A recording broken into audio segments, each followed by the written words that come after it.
Hello and welcome to Chai Can't Even.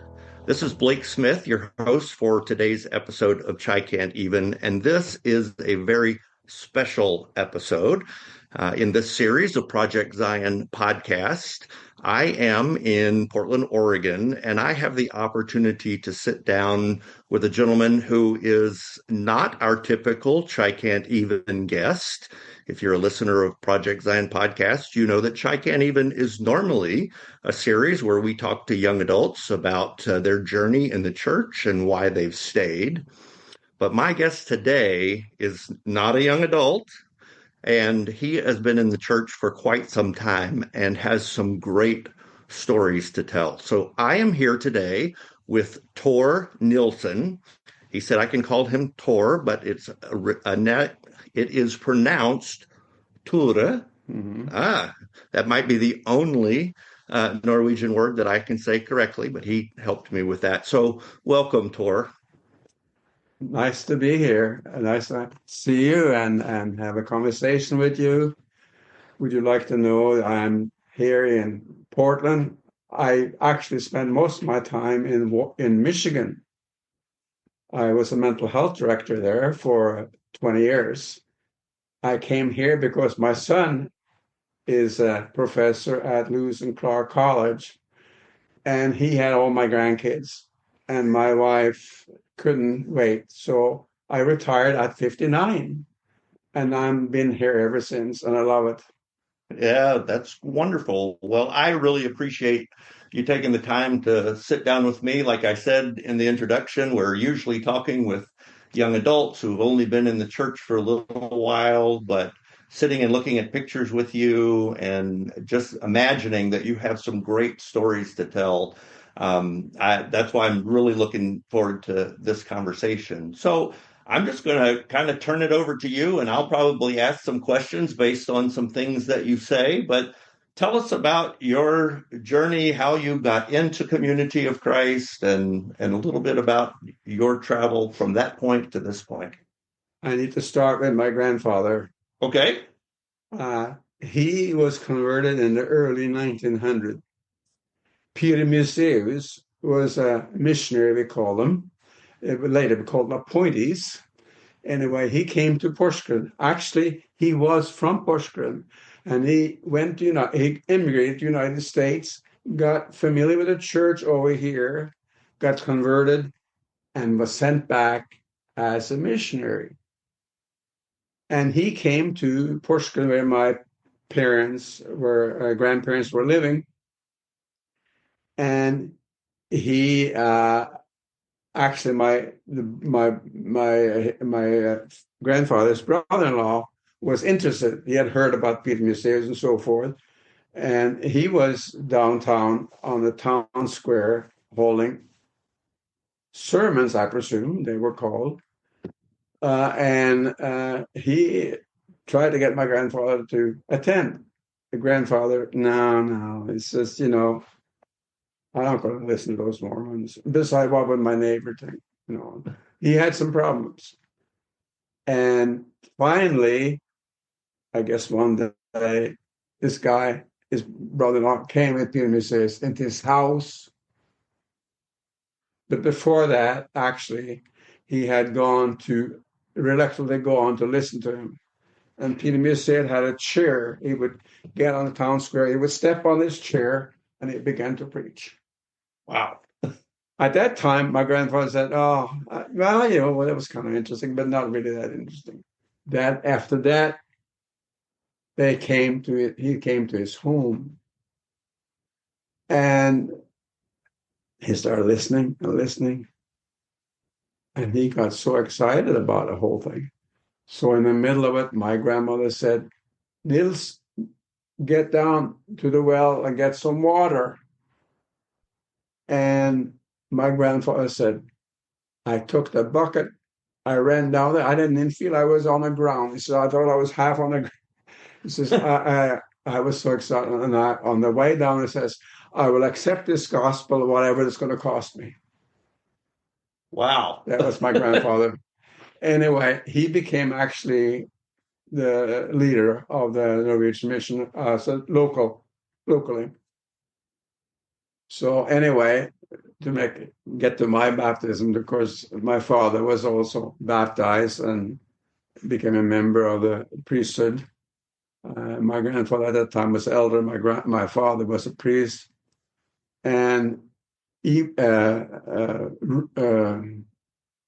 Lens, Apostle Lens, I don't know if you heard of Lens or not, Yes, I have. came to Norway, and I decided to be baptized.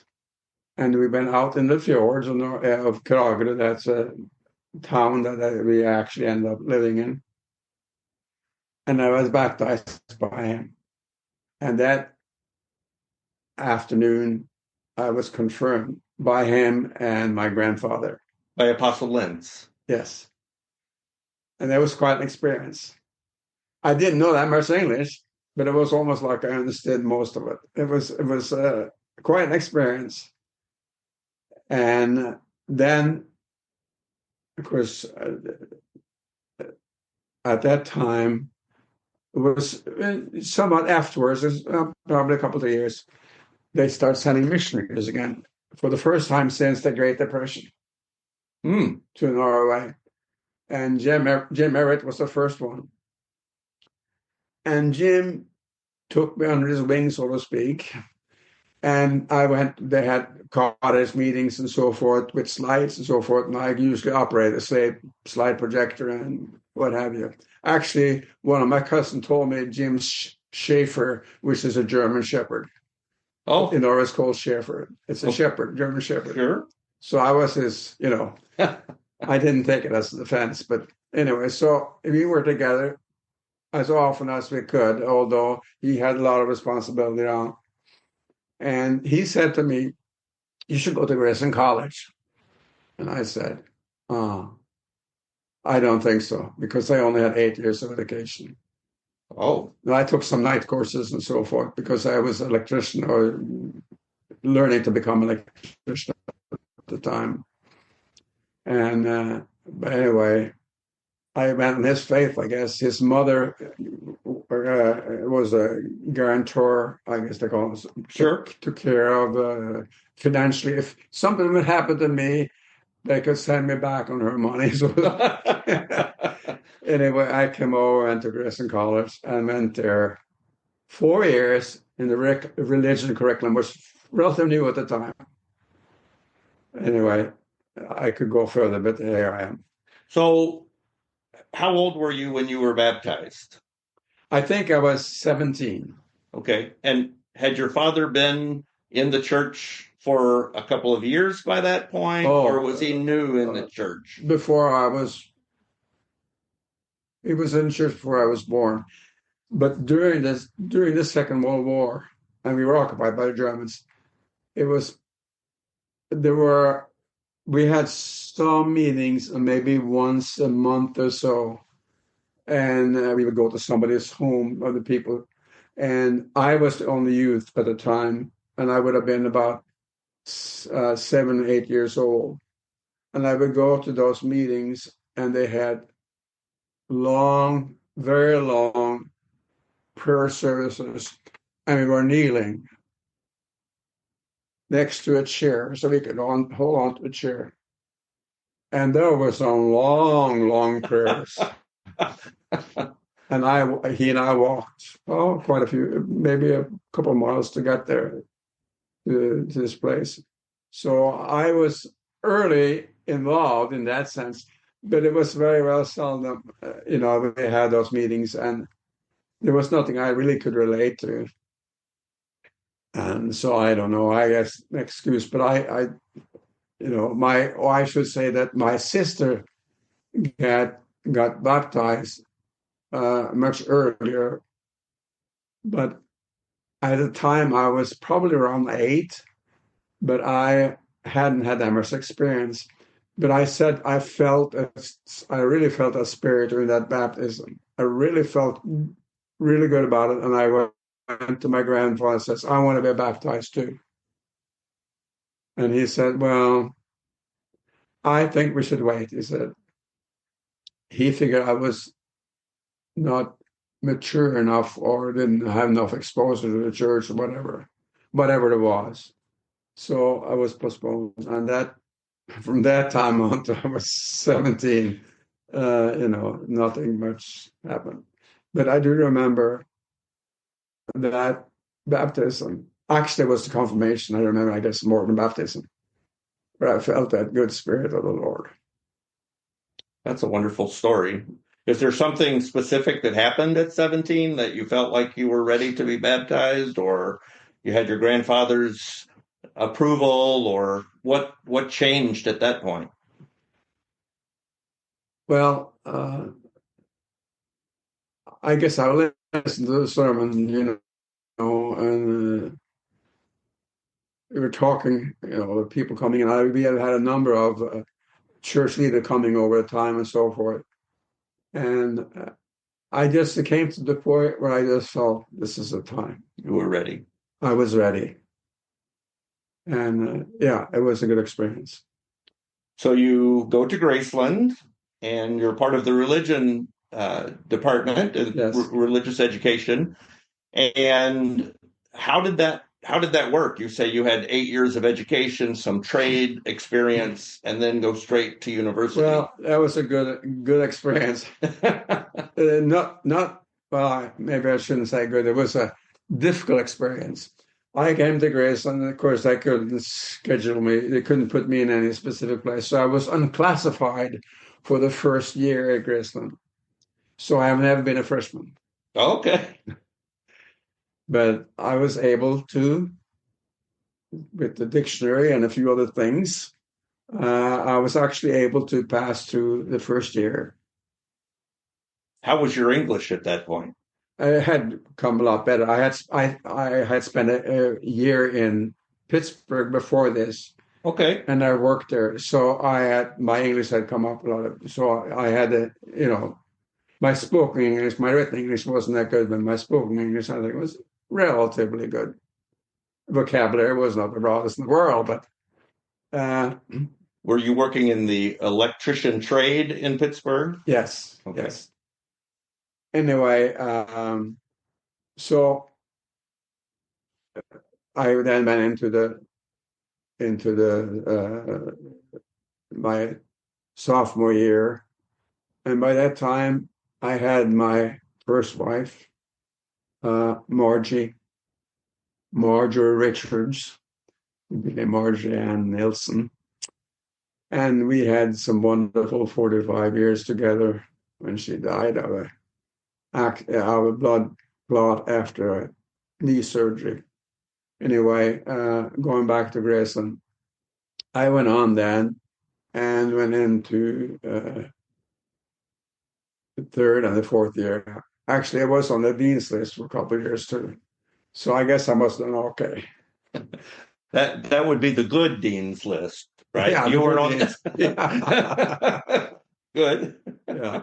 So anyway, I graduated from there. I went on to University of Michigan for my master's degree. Okay. Yeah. And what was your master's in? In social work, clinical social work. Okay. Were you married by that time? Yes, I got married in my senior year. No, I got married I finished my sophomore year. In my junior year, we were married. My wife just graduated. She was 2 years ahead of me. So there would have been, I was going into my junior year when I got married. And she was teaching in the Lillenas schools while I was finishing my degree. Okay. And when you finished your degree, did you stay in Michigan or did you go back to Norway? No, I went to the University of Michigan. I got my master's degree in social work. Yeah. And when you finished that? Yeah. No, I stayed in this country. Okay. And probably this is a disappointment to Jim Everett. He probably wanted me to go back to the... He thought he had trained a good missionary for Norway. Huh? Yeah. Well, nobody ever approached me either, by the way. Yeah. So I don't know. Anyway, from there on, I went into the field of social work. Spent a couple of years in Toledo, Ohio, and then spent a number of time in the guidance clinic in Detroit. And then we went back to Norway for a year. because I wanted to find out, do I really want to stay in the States or do I want to go back to Norway? And, I thought of kids and so forth. Anyway, the kids went to school and they learned the language, which was good. And I decided, actually, my mother said to me, you better go back. And she didn't want me to go back necessarily. You're going to lose your kids to the church if you stay here. There was not much activities or anything, and there were nothing for the kids, anything like that. But I think the other reason, I had already been accepted by the University of Michigan at that time. Okay. And so we went back, and I get mixed up a little, I think. That's okay. Yeah. Anyway, I had already got my degree. So you went back between Graceland and University of Michigan. You went back to Norway? We went back just for a visit at that time. Okay. It was the first time we went back. So my wife they could meet my wife and so forth. She was already pregnant. So Eric was born in Norway. Oh, wow. Yeah. Yeah. But it was a few years afterwards when we went back. I was told we spent a whole year there. And that's when that story came where we went back and decided to stay there. And I got offered to become, I came back as a school social worker actually in the thumb of Michigan. And after about a couple of years, the opening of a executive director of the community mental health service became available. And I applied and they accepted me. And I spent 20 years there. Wow. Yeah. And then I retired, I say, at age 59. And I never looked back. No regrets. No regrets. No regrets. Very good. Well, what was your role? What were your roles in the church, and how was church playing a role in your life during those years? It's kind of interesting. Of course, in Norway, I don't know if they ever call people, because anyone that's been called by the missionary that leaders coming in. So I was called when I first came to Pittsburgh in 1957, and during the time I was there, I was called a deacon. So when I came to Grayson College, I was a deacon, and part of my responsibility was to make sure that the people exited the church after services. Okay. And I was staying at the end with the little paper. I went like this for the next line and then next one. Oh, really? Anyway, then after that, when I was going back for my junior year, and I got a letter in the mail saying I was called to eldership, and I was ordained by Roy Chevelle at the time, and Lloyd Young was assisting, and at that time, of course, I finished my school and so forth, and I came back to Michigan, and I was in charge of some senior high class at one time, and eventually I became pastor of the congregation there. Spent a couple of years, and then I was asked to take over the responsibility as the Eastern Michigan District president. At that time, I was in charge of a number of junior youth camps, and as well as in charge of a number of reunions. There were some headaches with all those things, but it was also very, very good. It was a good experience. It's Blue Water. I know we heard of Blue Water. Okay, I have, yes. It all took place at Blue Water. So that was, yeah. And after that, a number of years, I was a district president for 5 years. And then just a few years afterwards, I was called an evangelist, which is a terminal degree. Yeah. Yeah, that it has a reputation for that, but it's such an important role in the church. Yes, it is. It's very, very, very important.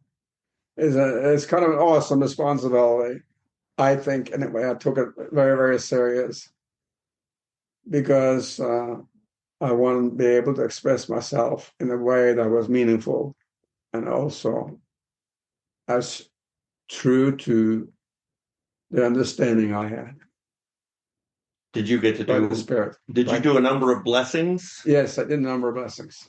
Great. Yeah. My father had been called to evangelist before that and was ordained at the conference, our world conference. World Conference. Back to they call them general conference. Okay. And I interpret for him the blessing. So I was up front there when they were I was laying hands, they were laying hands on him. And as they spoke, I would Interpret. Yeah. Which was quite an experience too. I bet. Yeah. You also mentioned having interpreted for President Wally B. Smith Yes. at some point. Yeah, he came to Norway at one point. We had a new hymnal that was, like I say, dedicated. And he came, and Velma Rooch was there too at the time, and she was probably the person who had arranged that. And he was giving this one sermon that I translated for him. So you've crossed paths with some pretty big names in the church over the years, with Donald Lentz and Roy Cheville and Wally B. and Velma Roosh. Actually, Don Lentz ordained me a deacon.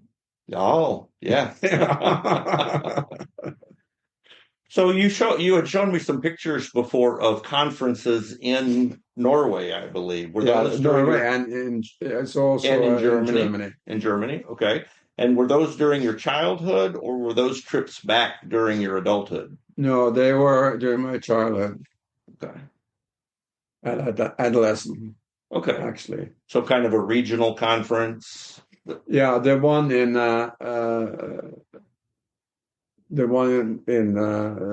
Hanover, Germany, was the full European one, and that was the first actually real big meeting I've been to. Our conference weren't too bad. I mean, they can go to about 30 people or so, maybe 35, but this one was much, much larger. And actually, during one of those conferences, meetings, I was up front. We were supposed to give a testimony about our experiences, where we came from, our experience, and so forth. And we hold on to our flags as we did that, and all our flags of the various countries was located up there. I held on to it. I was so nervous with all these people, everything, that I said to myself, I'm glad I had that. Hold on to flag. Was your flag waving from your might have been. But it went well. Yeah, it was. It was quite an experience. But my most, except for those experiences I had during baptism, most of my real church experiences came after Jim Everett came back. That was the first missionary that come back to Norway. And he actually sent me a number of books. The Call of Evening was a book. I've read that. That he sent me. I remember that. Yeah. Yes, I have a copy of that in my library. Yeah. Yeah. It was quite a thing. Yeah, both V.D. Rooch and Hunker, the two people, I don't know if you heard either one of them. They were missionaries in Norway. Before actually the Great Depression, and then the economy went so bad that they couldn't send anymore. Okay. Yeah, it was a bad time for the church as well as the rest of the world.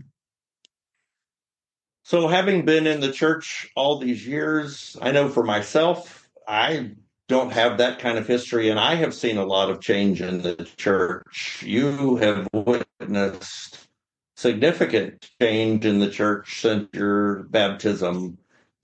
You know, I have often said I'm not in the same church anymore.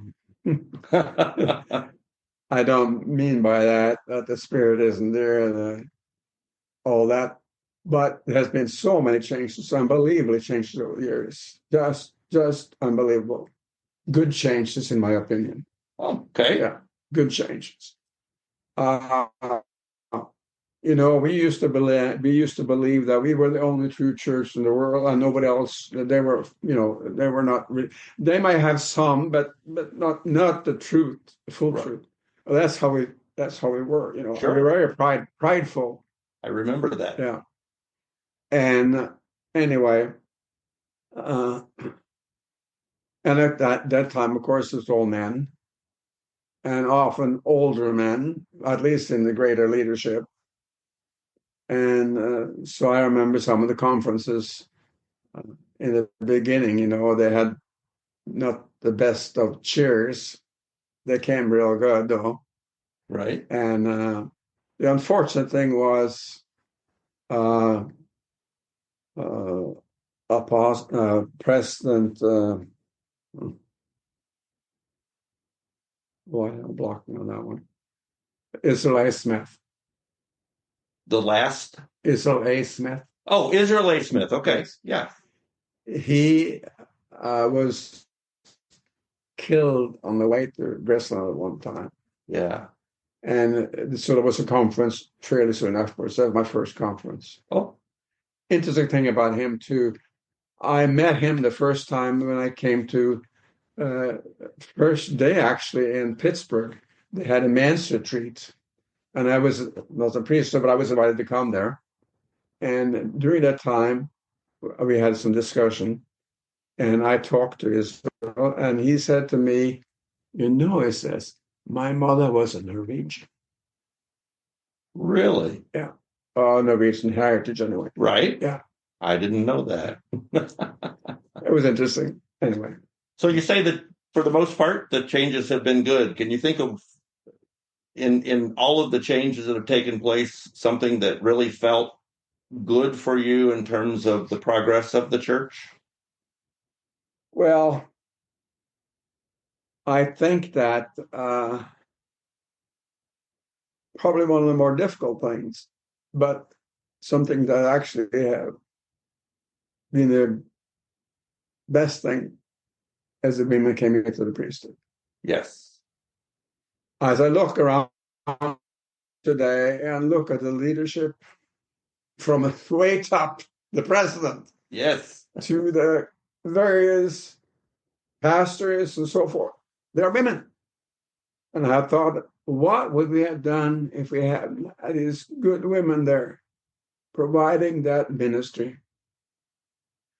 But it was a difficult time. Yes. It was a splitting of some of the people leaving.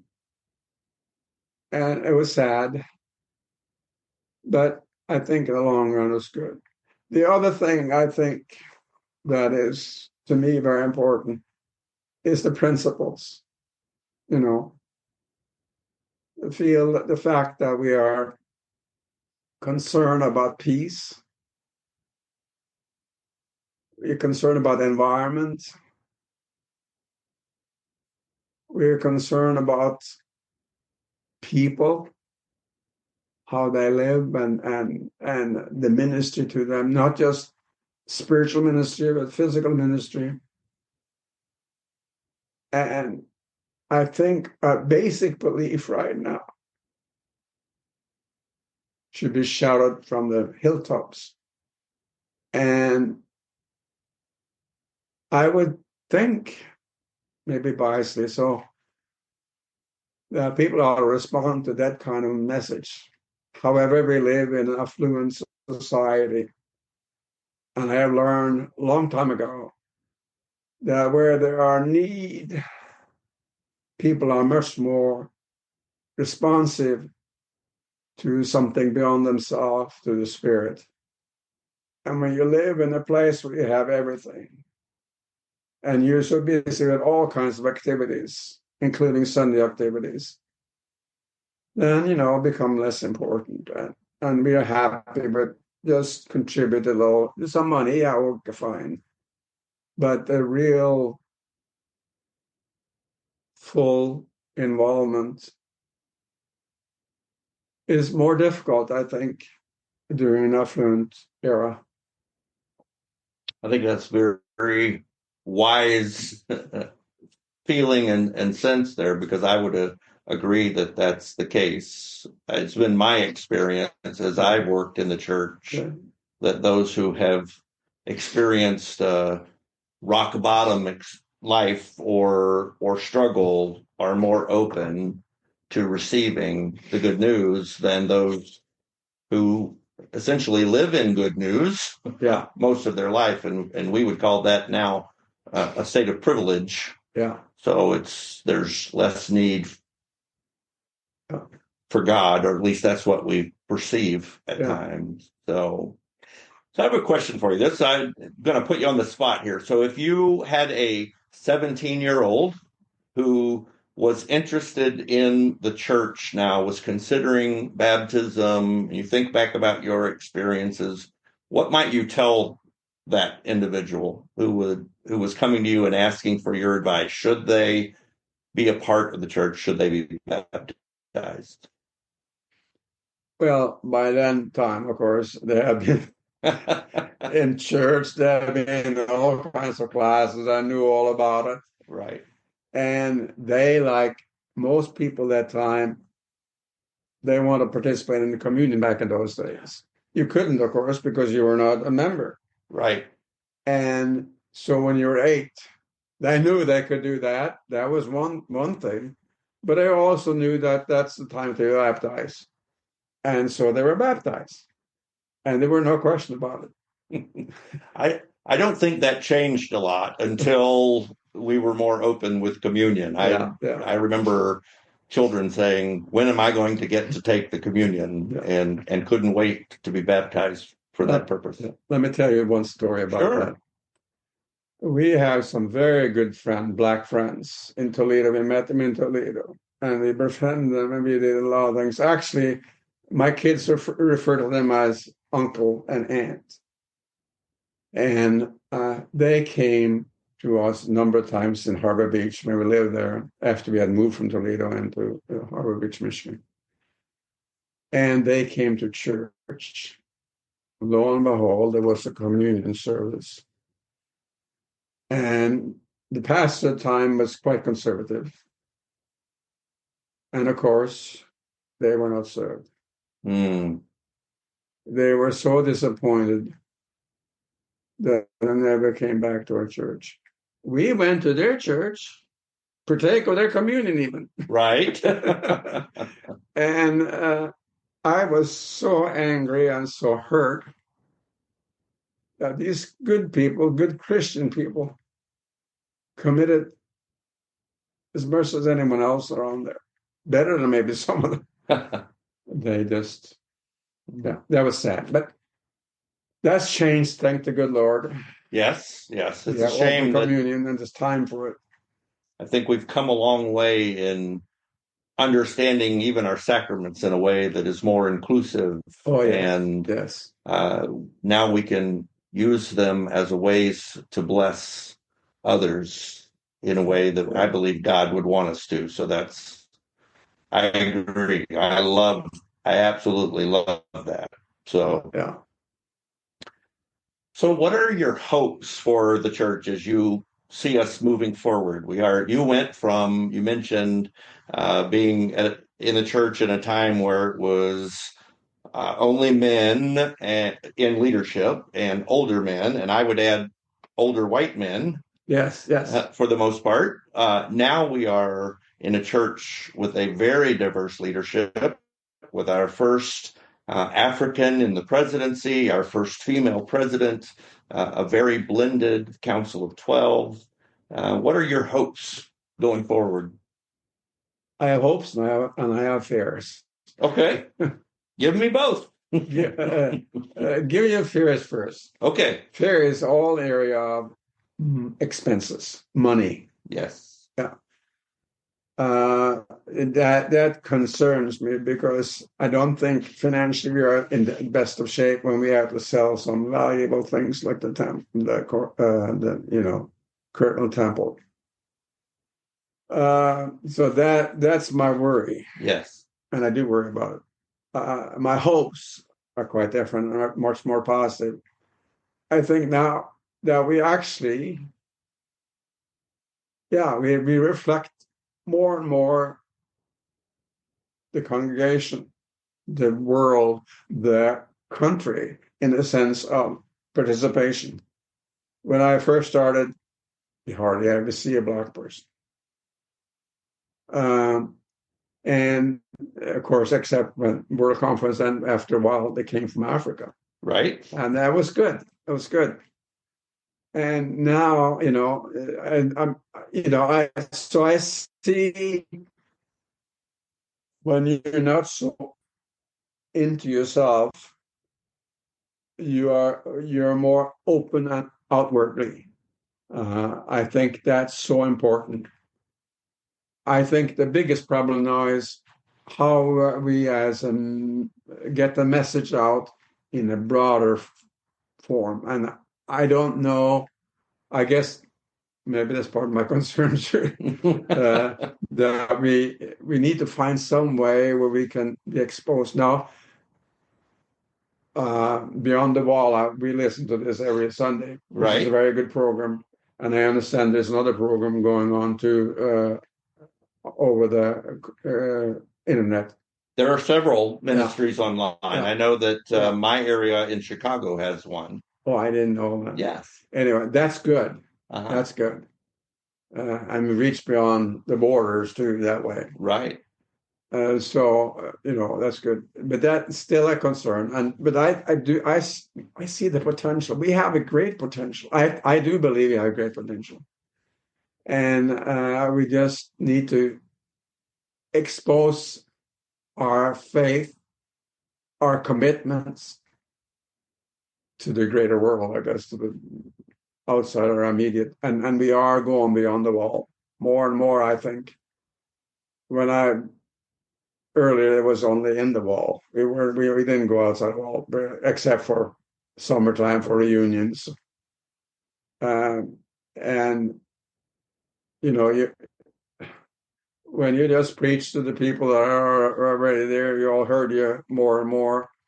You like to be able to have the message beyond those people who already heard, and that's still a challenge. And I'm hoping and praying that we're going to make that well.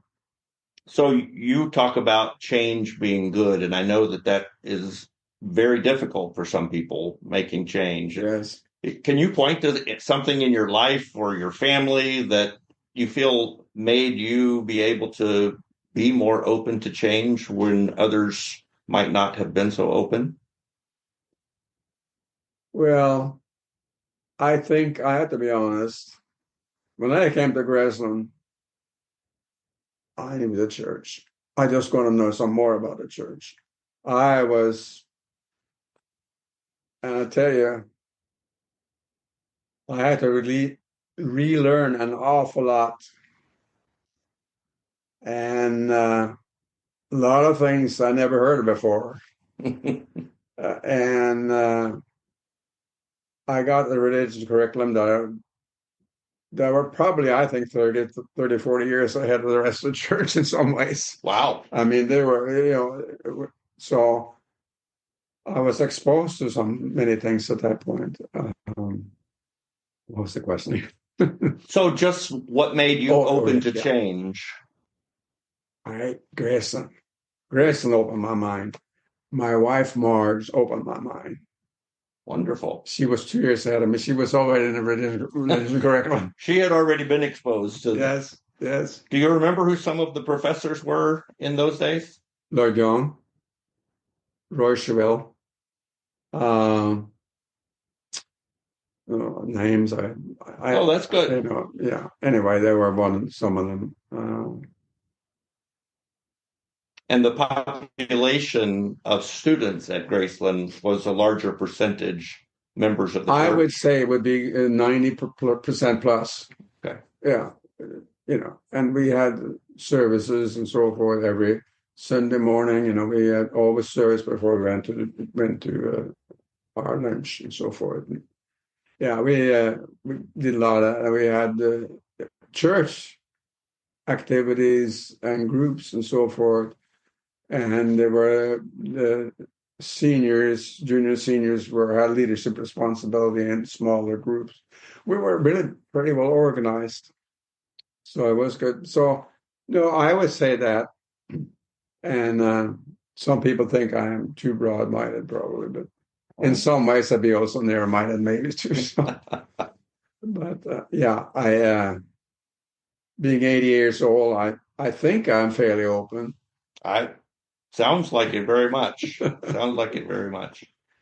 I want to ask one other question about Graceland because I don't know what it was like at the time. Did they have the house system when you were there? Yeah. Like, what house were you a part of?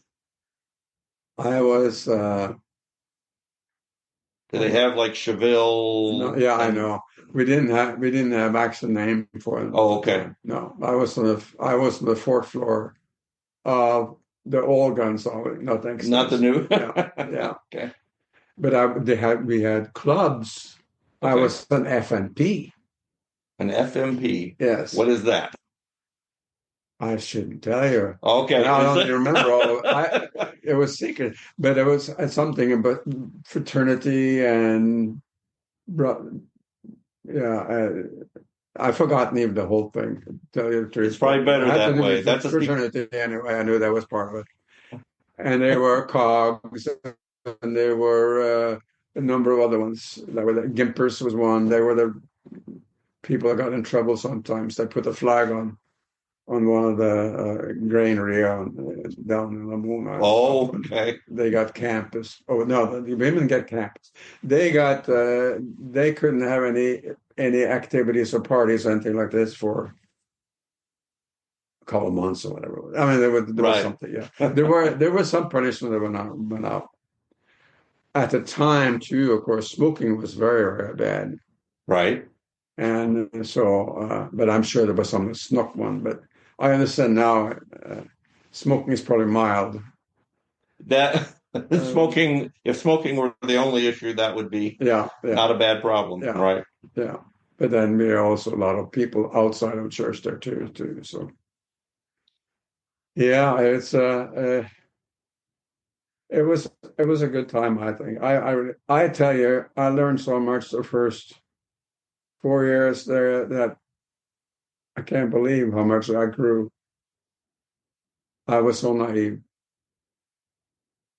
That's a great accomplishment then that for you, probably to help you as you move forward, but also on behalf of those who were a part of helping you on that journey. Yeah. Are there any stories that I haven't asked about or that you want to tell our audience? No, I think the important thing was that, well, I don't know if that's important, but our family became the leadership. My grandfather was always, of the local people, I'm talking about the people living in the country, was always, as long as he lived, the leader. It was in Kragerø, the town I lived in. My uncle was in charge of the Oslo, as they call it in English. And the third group that we had was in Porsgrunn. And my father's cousin was in charge. So the Nilsen's influence actually probably was a little too much in some cases. But a good number of the people. Well, I guess I can tell you some of the sadder part. We did have some people, not very many, in Stockholm, or at least in Sweden, and some in Denmark. They eventually disappeared. We never saw them. We did have some meetings earlier, but at least by the time I came back from Graceland, they were gone. And there are no activities in Kragerø or Porsgrunn. There is only a group left now, and that's in Oslo. Okay. I don't think there's much growth, if any, there. So I am concerned about what's going to happen. But affluence is really great in Norway, I'll tell you. Yeah. And people are pretty satisfied, and most of them, if they don't belong to anything else, belong to the state church. I mean, it's a traditional thing. Right. It may not be now, but it was. And when I was, then you get baptized. And you all get baptized as babies, of course. Right. And now you're in. And you can wait to the confirmation, which comes when you're about 13, 14 years old. Then you get all those nice gifts and so forth. I got none of that, of course, because I didn't get confirmed by the regular time and so forth. In the state church. Yeah, yeah. And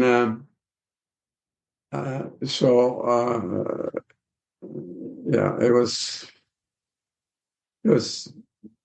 interesting, but was it some more you No.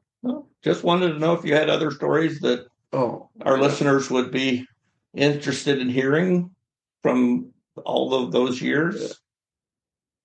Well, really, I guess the most important part there, of course, was actually in the activities that we had, from the baptisms, from the various conferences we had usually once a year, and then we had the youth camp, and then later on, of course, that's after I came back, they had reunions. They had reunions for a number of years before I got back to. And that's where most activity was. I should say that one thing. The year before I left, actually very soon before I left, we had an evangelist by name of Entwistle came into our conference that we had in Oslo. And he, under inspiration, spoke to my father and to myself. Mm. It was a very encouraging, I say, spiritual moment for me. I am sure my tears were coming. And he told me that I would be a leader in the church. And it was right. Yes. Yes, he was right. That was probably one of the most significant experiences in that sense. You know, when you think about it, some things start picking back up again. I haven't thought of that for quite a while. That's wonderful. So at that time, did you feel like, oh my goodness, that's a heavy burden, or was it something that you received as a joyful note? I didn't feel it as a burden at all. I felt it was something I was looking forward to. Wonderful. Actually. Neat. It's interesting. But by that time, yeah, Jim Everett had been there and had his influence on me. And yeah, I think I was ready for something. And it was I think it was next year I left for the States. So that must have been in 56, because in 57 I came to the United States and spent almost a year in Pittsburgh before I went to Jerusalem. Wow. Which I needed for language purposes. Just to get settled in the United States. Yeah. I had very little exposure to the language. Most of my exposure to the language was actually for the people coming from the United States, for the church. Were you living with a church family when you moved to Pittsburgh? Yes, I was. Yeah. Frida and Leah Brennar. Okay. She came from Germany as a young woman too. And she made the best of breads. They were so good to me, so really good. The only thing they didn't have air conditioning. There was some hot days I experienced. Yes. Absolutely. Yeah. Well, it has been such a joy to sit and to hear your stories, and I'm sure there are lots and lots more if given the time. But thank you for taking the time to sit down and share your stories with us. Well, I'm happy to do that. Actually, it's kind of fun sometimes because I even started reliving some of my own experiences in the process. I can only hope that I will be able to tell stories like that when I get to my 80s. So, Well, thank you also to all of our listeners. We always appreciate you taking a part of your day to spend with us here at Project Zion Podcast.